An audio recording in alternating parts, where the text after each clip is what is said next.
नमस्कार दोस्तों, investing India के बहुत ही फ्रेश एपिसोड में आपका स्वागत है। तो चलिए शुरू करते हैं। यहाँ पर दोस्तों सबसे पहली अपडेट निकल कर आ रही है आंध्र प्रदेश स्टेट से, जहाँ पर एक डेटा के अनुसार आंध्र प्रदेश स्टेट की renewable energy generation capacity 8,421 megawatts per year तक इंक्रीज हो गई है। बेसिकली जैसा कि मैं आपको अपनी पिछली वीडियोस में लगातार बताता आ रहा हूँ कि देश में energy requirement and energy demand बहुत ही तेजी से ग्रो होती जा रही है, और वहीं आंध्र प्रदेश साउदर्न इंडिया में one of the largest renewable energy producing state है।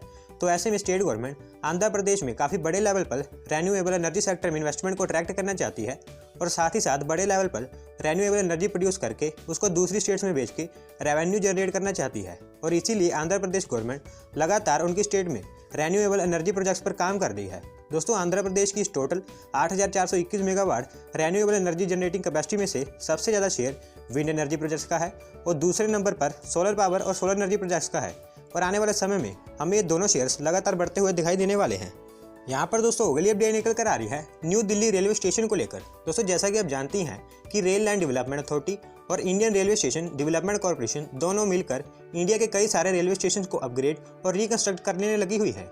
तो ऐसे में रेल लाइन डेवलपमेंट अथॉरिटी की तरफ से न्यू दिल्ली रेलवे स्टेशन के रीडेवलपमेंट का पूरा प्लान रोल आउट कर दिया गया है। दोस्तों, न्यू दिल्ली रेलवे स्टेशन को रीडेवलप करके इसको हर तरह के ट्रांसपोर्टेशन मोड से डायरेक्टली कनेक्ट कर दिया जाएगा, ताकि न्यू दिल्ली रेलवे स्टेशन एक मल्टी मॉडल ट्रांसपोर्ट हब के रूप में विकसित हो सके। इस रेलवे स्टेशन को DBFOT मोड यानी कि design, build, finance, operate, transfer mode पर डेवलप करके 60 ईयर्स के कंसेशन पीरियड के लिए डेवलपर्स को दे दिया जाएगा, ताकि वो अपना पैसा पूरा कर सकें। दोस्तों, इस रेलवे स्टेशन को रीडेवलप करने में $680 मिलियन का काफ़ी बड़ा खर्च आने वाला है। और जो इमेज आप अपनी स्क्रीन पर देख रहे हैं, ये image redevelop new Delhi railway station की भी इमेज होने वाली है। यहाँ पर दोस्तों अगली अपडेट निकल कर आ रही है US based electric vehicles manufacturer Triton की तरफ से, जहाँ पर टेस्ला के बाद अब ट्रिटोन इलेक्ट्रिक व्हीकल्स कंपनी उनके इलेक्ट्रिक व्हीकल्स को इंडिया में लॉन्च करने वाली है। दोस्तों, ट्रिटन के ऑफिशियल्स का कहना है कि वो सबसे पहले इंडिया में उनकी NH4 सेडान सीरीज की इलेक्ट्रिक कार को लॉन्च करेंगे, जिसकी प्राइसिंग अप्रोक्सीमेटली 35 लाख से स्टार्ट होती है। और टेस्ला की कार्स की तरह ये कार्स भी एक बार चार्जिंग में 500 से 600 किलोमीटर तक चल सकती है। ट्रिटोन का ये भी कहना है कि अगर उनकी कार्स की डिमांड उनको इंडिया में अच्छी देखने को मिलती है, तो वो जल्द ही इंडिया में उनकी इलेक्ट्रिक कार्स की मैन्युफैक्चरिंग भी स्टार्ट कर देंगे। इसके अलावा ट्रिटोन की भारत इलेक्ट्रॉनिक्स लिमिटेड, जो कि एक Indian electronics and components manufacturing company है, उनके साथ इंडिया में इलेक्ट्रिक व्हीकल्स के लिए इलेक्ट्रॉनिक सिस्टम और इलेक्ट्रॉनिक्स व्हीकल्स के लिए लिथियम एंड बैटरीज की मैन्युफैक्चरिंग करने पर काफ़ी एग्रेसिव लेवल पर बातचीत चल रही है। दोस्तों, अभी 1-2 दिन पहले टेस्ला पूरी तरह से इंडिया में एंटर हो चुकी है, और अब ट्रिटोन भी इंडिया में एंटर होने जा रही है, जिसके चलते लगता है कि आने वाले 5-6 सालों तक इलेक्ट्रिक व्हीकल्स इंडिया में भी पूरी तरह से सक्सेसफुल होने स्टार्ट हो जाएंगे।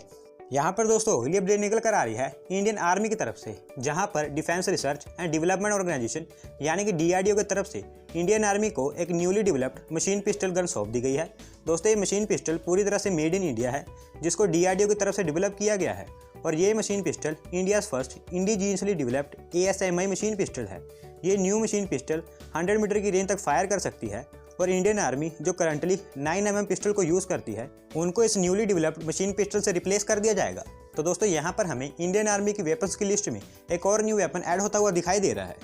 यहाँ पर दोस्तों अगली अपडेट निकल कर आ रही है सेंट्रल गवर्नमेंट की तरफ से, जहाँ पर सेंट्रल गवर्नमेंट की ministry of skill development and entrepreneurship की तरफ से प्रधानमंत्री कौशल विकास योजना के फेज 3 को लॉन्च कर दिया गया है।